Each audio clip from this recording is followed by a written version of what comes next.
All right, so here's a little slice of life on the AT. So you come up to a set of bog boards like this. It's been raining for the last week, and you look around, and there's basically no way to step without getting in the water. So what do? You just go ahead and start walking. And you're probably thinking right now, hey, Husky, you're acting very casually for somebody who just stepped into a cold puddle of water. Yeah, because I've been doing this for the last, 20 miles now. POV.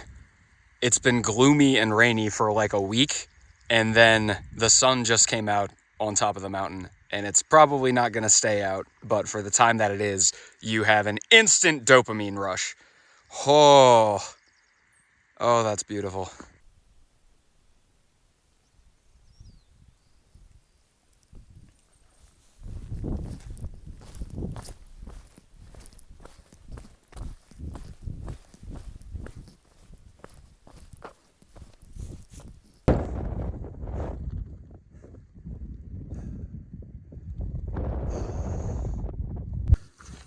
Today, yesterday, all throughout the time in the White Mountains, because the weather and the intense terrain and everything that's kind of been happening on trail in the last, week plus, I can feel the AT trying to get me to tap.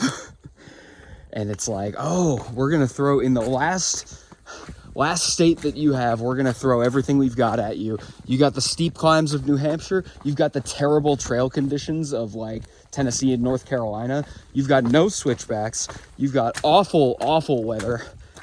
And here's what I say in return to the AT. I do not yield, because I am so close to the end that giving up would be harder than trying at this point. Mainly, I'm just saying this to myself to try to hype myself up. I'm having a miserable day right now. I'm really hoping that my feet can dry out from just being in wet shoes since the morning.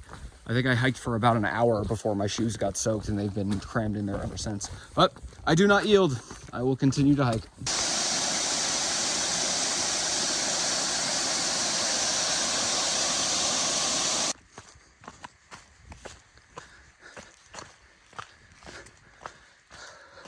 I fought the weather all day long, and then right at the end,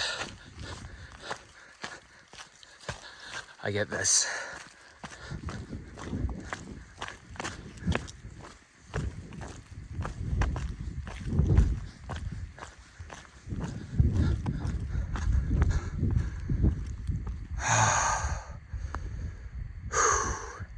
Wow.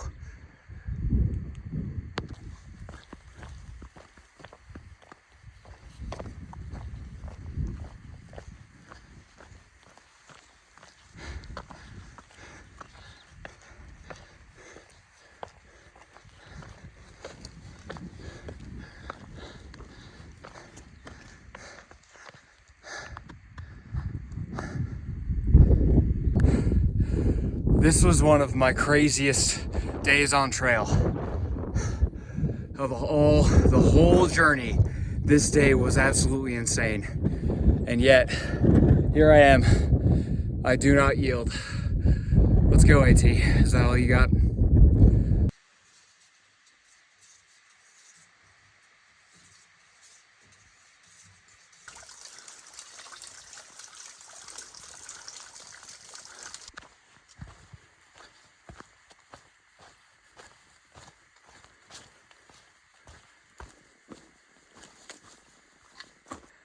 Hey, grouse. Don't do anything foolish. You don't want this smoke, okay? You don't want this smoke, grouse.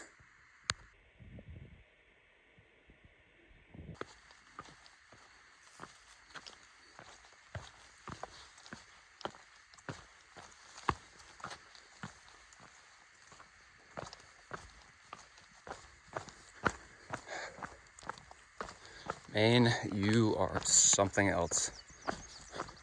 Something else. Oh, I want to capture this moment. Oh, I'm mad. Do you see this? Do you see this right here? Do you see this right here? That just happened. Oh! Oh! Oh! That stick better have insurance. It's about to pay a huge deductible. Oh my God. I'm not injured, but that is, I got these shoes last week. Ooh. At least I'm not injured. Anyway. All right, we'll keep going.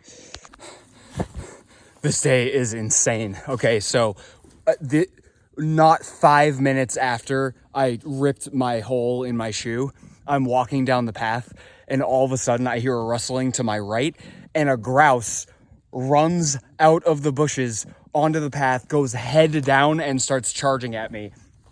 So I run down trail a little bit, and I look back, and the thing is still charging at me. And so I draw my trekking pole like a sword, and I stand my ground, and I go, ah!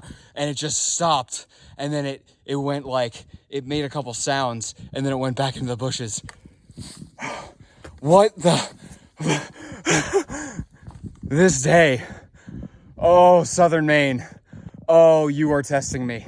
I'm about to hit the road crossing and get into Rangeley, Maine, and I need to get into town. I need to have some food. I need to reevaluate my plan here. I need to decide if I need new shoes now or if I'm just going to continue. I mean, they say Ultras have the most room in the toe box, so I guess I have even more room now. So look at that. This, like, I don't know. It's Monday. Like, right now, the day currently is Monday. This has been the most Monday on the AT I've ever had.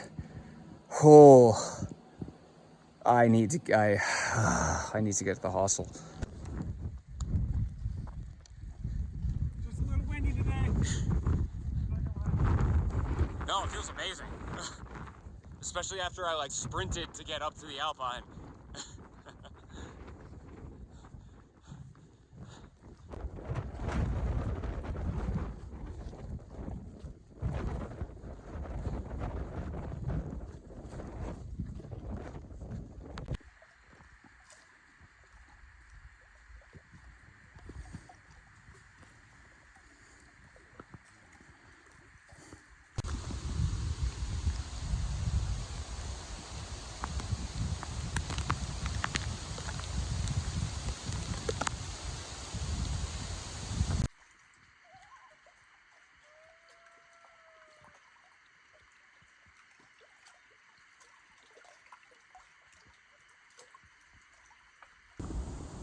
Here we go, the 100-mile wilderness. No going back now. For a lot of points in this hike, I was waking up every day and saying, I've got so long to go. I won't see Katahdin for another month, 2 months. Lately it was, I'm not gonna see Katahdin for weeks. I just entered the 100-mile wilderness, which means that I will be summiting Katahdin in 5 days. So I just left Shaw's hiker hostel, and a whole bunch of us were there, but only 2 of us went out this morning, myself and one other hiker. So we said our goodbyes to the people we'd been hiking around for the last few weeks. It was very bittersweet. And it's just wild that that's the amount of time I have left in this hike. 5 days. So the 100-mile wilderness, and then Katahdin, and that's it. I'm just trying to process that, but what better place to process it than 100 miles with nothing around it? Now, this is getting very tricky because there's been tons of rain, and that means that the river crossings and fords in the 100-mile wilderness are extremely dangerous right now. So we've had to come up with a bunch of ways to road walk around the more dangerous ones, and then we're gonna have to just make the call on the other ones if they're safe enough to pass. So I don't know, this is probably one of the more dangerous parts of the hike because it's very remote and the water is trying to kill you if you step into it. So just take it slow.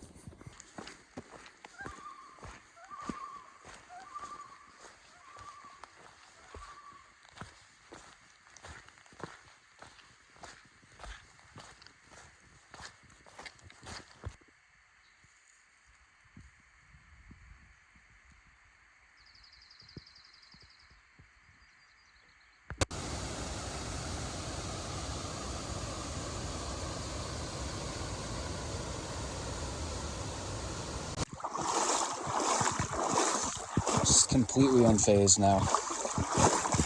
Completely unfazed.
Look at that color.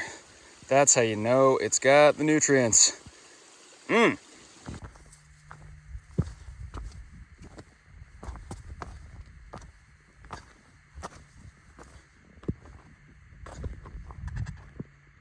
Mount Katahdin. There she is.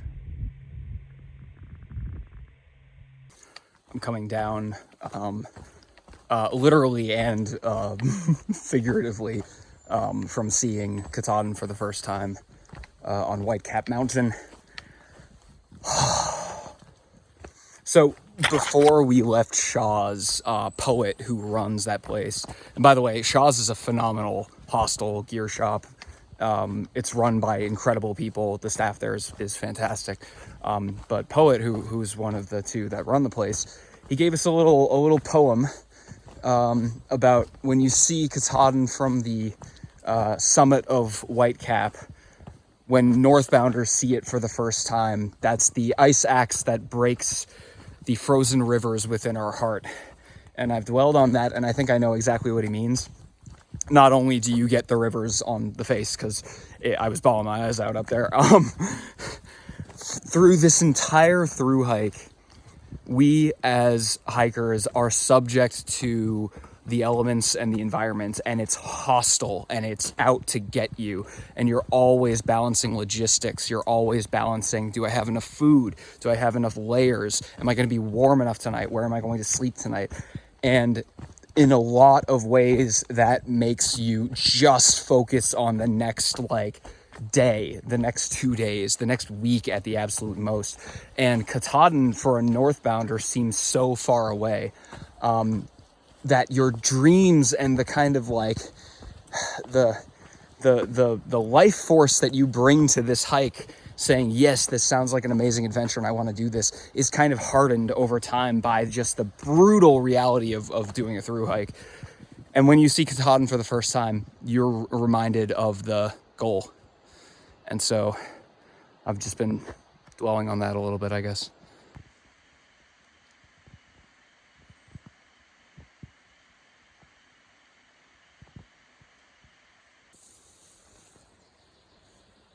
Days left.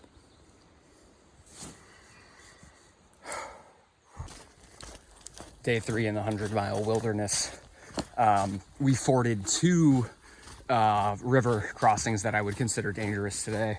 One of them is the East Branch of the Pleasant River. We forded the West Branch yesterday. The East Branch was a lot more dicey, but still safe.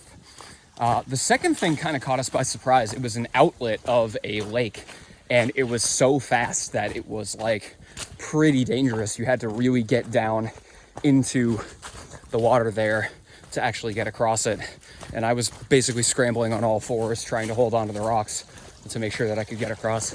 I haven't gotten footage of these because it's much more important to me to make sure that my hiking team gets across safely, and me standing with my camera and like, you know, videotaping them as they go across is antithetical to that. I like to be prepared for if anything were to happen, and make sure my squad gets across safely. If there's a crossing that is safer, maybe I'll videotape that, but just know that the crossings, because of the 3 weeks of rain, are a little more risky now, so you have to take them a lot slower and be careful. So, I mean, this one isn't so dangerous, but I guess it gives you a decent idea of like the kind of stuff you can expect in Maine. So the current here is not flowing too strong, but you see that the white blaze on the other side means that you definitely have to walk over this, or through this river, I should say, to get there. So you just basically take it nice and slow. And like this current right here is gentle, very gentle compared to like the stuff that we've been dealing with. So this one's not so bad.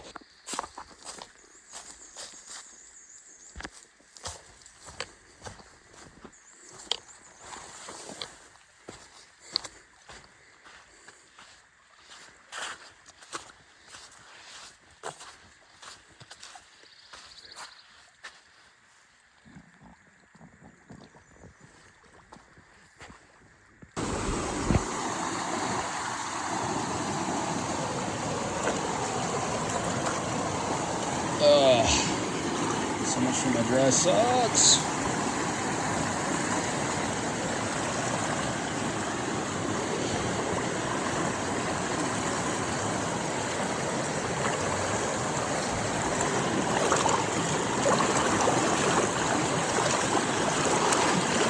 Current gets a little strong here, so you face upstream and walk sideways.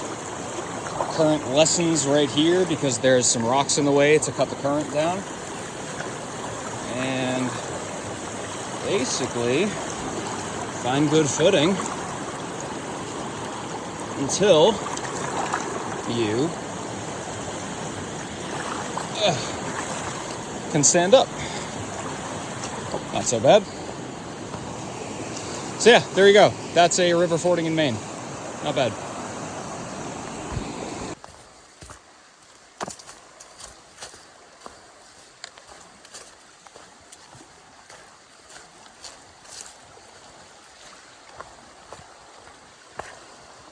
It's the morning of day 4 in the 100-mile wilderness, and we were planning on being here for one additional day, but we've got a slight situation developing. It looks like our summit day on Saturday, there are going to be thunderstorms on Katahdin, so we're going to push a very big day today, a 30-mile day. Now, the 100-mile wilderness is very flat terrain, so it's not bad. We're going to push a 30-mile day to get to the base of Katahdin tonight, and then make the call. If the thunderstorms look like they haven't let up and they're going to hit on Saturday, we're going to go ahead and summit on Friday, which is tomorrow. So, exciting.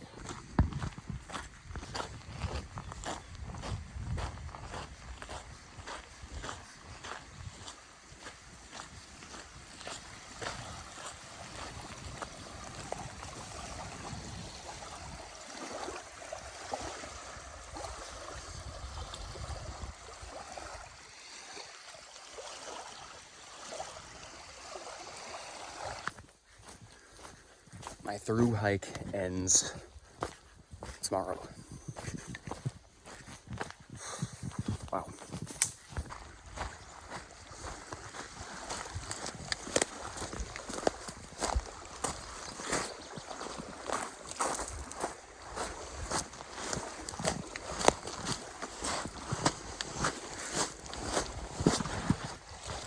Exiting the 100-mile wilderness. Woo! Nice.